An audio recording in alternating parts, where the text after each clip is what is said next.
about on how people have gone about doing certain things to people. How could a mind do this? And we're talking about sometimes these aren't even hate crimes. The worst ones aren't even hate crimes. Right.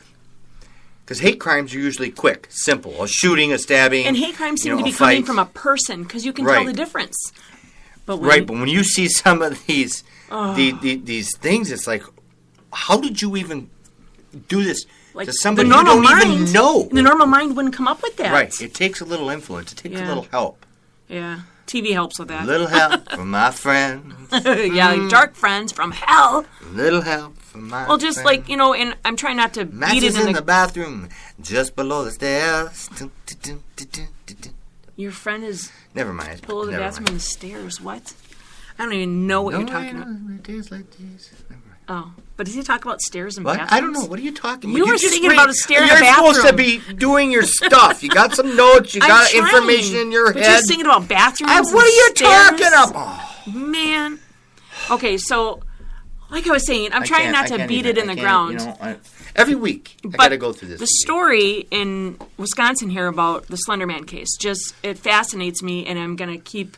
beating it into the ground. Yeah, I'm trying not to. But so it's just the fact that, 2 6th-grade girls were so obsessed with this, and that's how the world wants to say they were obsessed with this fictional character. Well, if they thought he was fictional, why would they have actually went to try and kill their friend? Right. It's got to be more than that. It's not just a cartoon on on the computer. This is pretty bad. Yeah, they tried to impress him, so they lure this classmate into the woods. Yeah. And then they plotted, and they stabbed her 19 times. And they planned it. This wasn't an instant, moment. This was something that took some time to plan. And you could say, okay, these girls maybe are both like serial killers in the making, but a little bit of a coincidence that all these dark, occult-like, demonic stuff ties into their lives. And, what are the chances that 2 serial killers at 12 years old bond together? It's like it's got to be spiritual. Yeah. And then, like we talked about, too. It's on our Facebook page from previous things, but the notes and stuff that they were taking and scribbling and doodling show that there's some kind of dark spiritual thing going on. They mutilated Barbie dolls and stuff, so that's not normal. No. And then, of course, the parents are all naive to the whole thing, like, oh, yeah, that's what they do. No, that's not what they do. And one of the girls' parents was really heavily involved in, like, dark stuff, too. There you go. That door was open there. It's obvious to me, but the world's going to say, no, they're deranged, put them in jail. Now, everybody's lives are ruined. This one girl, thank God, by his mercy, she lived. But her life's never going to be the same. She'll be forever haunted by that. Slowly we step, inch by inch, step by step. What? No, I don't. Just go. Something came in my mind. Okay. I recognize that. I just don't know what it's from. Just preach your stuff. I'm trying. I'm busy here. So there's demonic influence, there's demonic oppression, and then there's possession, too. Demonic influence is something dark that leads you to open up your mind and your heart to evil. And it's not always conscious. You're not aware of it. But other people will start to notice. Then there's demonic oppression, where the evil energy of a demonic presence is around, and it affects someone negatively, physically, mentally, emotionally, spiritually. Yes, and we've spoken before about oppression is very, very common. Yeah. A lot of people suffer from a level of oppression, and we can call that oppression all sorts of things. They got all sorts of sicknesses named underneath there, bipolar's named underneath there. We can talk about depressions named underneath there. All these are influences. Yep, migraines. Now, we know that the common cold, is like, well, that's just a little cold. Well, you think God created you to get sick? You are part of this world, and you are going to be influenced by these things. Right. And some things are just going to happen to you, but some things just aren't normal. Yeah, and you really have to step back and look at Tourette's. It that way. Yeah, that doesn't make sense. It doesn't make logical sense. Yeah, there was no such thing as Tourette's way back in the day. Yeah, and just all of a sudden now it's come up where there's makes you want to just scream the and cuss idea for behind no reason. It's like I can see somebody coming up with something with an uncontrollable shooting out words. Okay, that there could be something, but really just bad words? Right. Really? I mean, come on. And no one sees that there's something more to this? It's like you believe that? I don't believe that. There's times I've seen episodes of Dr. Phil where he has on these families of these kids who have Tourette's or supposedly schizophrenia, and it's like I just wish I was in the audience, or like I'd write him and say, look, let me go there and lay hands on them and cast that thing out, because all this talk for an hour isn't going to help anybody.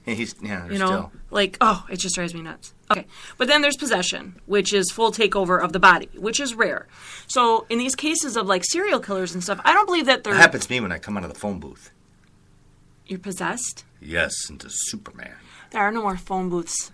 Well, I have one. Really? And I keep it a secret. Oh, the big S for Super Scott? Yes. Oh, whatever you wish. So anyways, there's plenty of cases where people don't say that they're possessed. And that's obviously the case, that they are. Because there's no way, like you said. Yeah, really. Yeah, and then there's cases where... You always walk backwards up the wall. Just saying, bro. Just saying. I'm talking... Not judging. Not judging. I'm talking about the heinous crimes. Like you were saying, the normal mind wouldn't. I mean, and like I had said before, is a lot of these worst case scenario murders and crimes are, none of them are hate crimes. They're all, like you said, serial killers just randomly picking people to do things to, and it's like, what are you doing? And weird things. Well, we'll go over some of these cases. Yeah, okay, so let's go over them. Let's discuss them as a family, as a group. Okay, all right, time to bring the toddlers out. Let's listen about the demons. Now, there's a case that was deemed... That? That was my dramatic music. Did you like that? Yeah, I'm dramatized. There was a case that was deemed the devil made me do it case. Yeah, it was the first court case in the United States where the defense claimed innocence due to demonic possession. Happens, bro. Yeah, it happens. It was actually the trial of Arne Johnson. Happened in the 80s in Brookfield, Connecticut. So Arne Johnson killed his landlord. But here's what's interesting. Witnesses say that a demonic spirit of an 11-year-old boy was the host to the demonic spirit that went into Arne and forced him to kill his landlord. Which, like, right off the bat, you're like, okay, this is just a little weird, right? Like, you would think, oh, they're making this up, try to help this guy. But the story gets interesting. So, okay, let's enter in the Glassell family. Fascinating. Okay, they had an 11-year-old son named David, and he started with, like, strange behavior. Okay, 11-year-olds, puberty, I get it. He probably was... Strange he is, yes. But there were paranormal occurrences in the house. Ones put together... Yes? I don't... So he wakes up at all hours of the night, and he's sobbing uncontrollably. When they asked him what was going on, he said he was being visited by an old man with soulless black eyes, animalistic features, sharp, jagged teeth, pointed ears, and hooves. My neighbor. No, we don't have a neighbor that looks like that. At least not anymore. But... So, you would think, I'm sure he didn't say, a soulless, black-eyed man with animalistic features. I'm sure those weren't his words. A black-eyed man. Dun, dun, dun, dun. I'm trying to write a song this time. Yeah, you're saying about a black-eyed man. And it's upbeat. A little scary. A viewpoint. Okay, I guess so.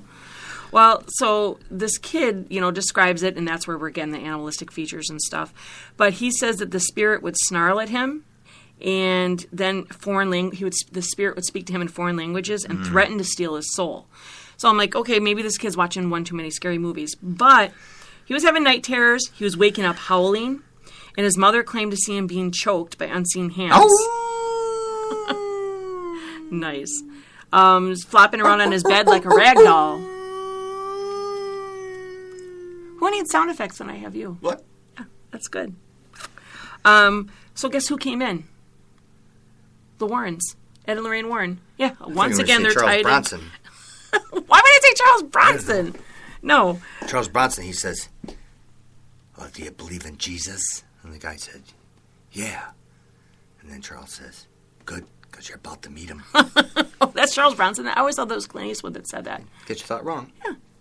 You were wrong then, weren't you? Yeah. So the Warrens come in, Ed and Lorraine Warren, and they see that this kid is having a series of seizures. Every time that they try to help him or talk to him, he's convulsing, he's snarling, he's hissing, he's spitting on them. Those are all classic demonic signs. Yeah, they he randomly begins quoting the Bible verses, and he spoke in Latin. That's a giveaway. The whole Latin thing again, that's an unspoken language or unused language now. So for people to even, that's a difficult language to know. We really should try to learn some basic Latin. God, are you serious? Yeah. I'm really trying to learn teenage slang, and I'm having a hard time.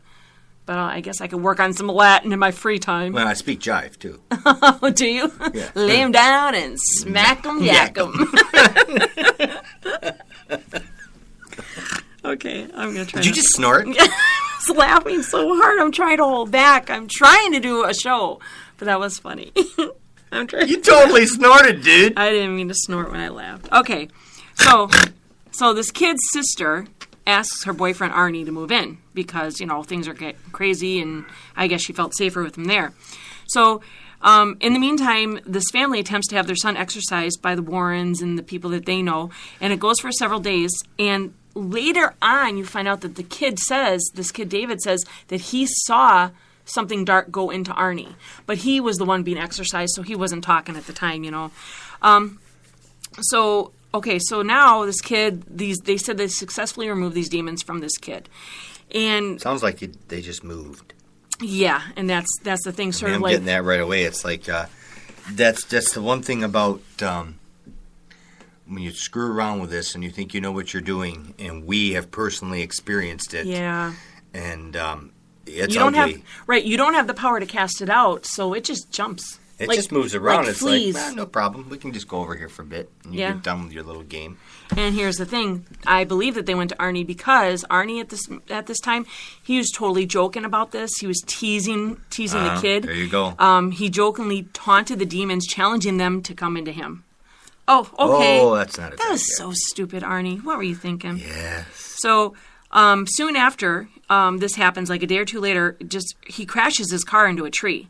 And he says the demons were controlling him to do it. Okay, that's just... Could be. But then him and his fiancée, which is this kid's sister, they move out. Everything's supposedly good with this kid and everything now. So they move out, and they got their own place. And his fiancée is noticing that he's becoming highly irritable. The smallest things are bothering him. They'd get in arguments over nothing. Suddenly, he'd go into these bizarre trances. Like he'd zone out. He'd growl, snarl, and convulse. You sound like the Lion and Wizard of Oz now. Maybe we should watch that, because now... Didn't you just do the Munchkins? You're good. What? Maybe we could get you to sing Somewhere Over the Rainbow. I can. I know. You probably do good a job. Yeah. I don't want to encourage you. Okay, so... But I'm really tempted right now. Yeah, I bet you are. Not during the Demon Possession podcast. That's probably not a good idea. Well, it's one way of lightening things up, because I don't want people to get so enthralled and so deep, and they're all like, tunnel visioned in this dark spot. So I grab a little bit of light, just keep them within our realm, so they don't jump in realms. Well, when realm jumping is not a joke, Heidi. I know. You get yourself realm jumping, you're going to find yourself in a dark place. Okay? 1 minute you're here, 1 minute you're there. You don't play around with realm jumping. I know. I know. You're getting all this just because you want to sing. Right. What? You're doing all this so you can sing. No, I'm not. I'm trying to protect people. Okay, so go ahead. I forgot what I was saying. You were gonna sing Somewhere Over the Rainbow. No, just do your stupid thing. Do you know I was gonna be Dorothy in a play, but then we moved. I know all the songs from Wizard of Oz because I was gonna be in the play. Really? Yeah, but I can't sing, so I'm not. Was that in that little town that you lived in? That you talked about? Yes. How did you know that? I know things. That's weird. I don't know if I ever told. Okay, so I probably told you the story. So, anyways, back to this story. So now we never got off the story. Yeah, we did. Oh. So Arnie has no memory that this stuff's happening as his girlfriend. It reminds me of that case that we had of that couple up. I think they were in Madison, where it was the guy who he was possessed and he'd have no memory. And he didn't know. She knew it all, but he was just like... He'd wake up and be like, what? Right. Yeah, he was in different parts of the house and in the basement. Yeah. Remember his feet all bloody and everything? Yeah, and he didn't know what was going on. How was happening, but she had actually physically seen him being dragged out of bed. Yeah. Now, you can't drag yourself out of bed. I mean, we say we drag ourselves out of bed, but I mean... Okay, when you don't see somebody using their hands and their feet and they're moving, there's a problem. I was telling somebody this story a while back, and they're like, "Oh, you know," they didn't believe me, and they said, "Well, why didn't this lady videotape and stuff?" I'm like, "I'm sorry. Have you ever had your husband or wife jump out of bed, you know, growling at you?" Yeah, it wasn't happening every single day hey, at the same time. Can you just hold on a time. second? I gotta get my cell phone. I mean, you don't think like that. You know, it's ridiculous. Oh, you're so levitating. Hold on.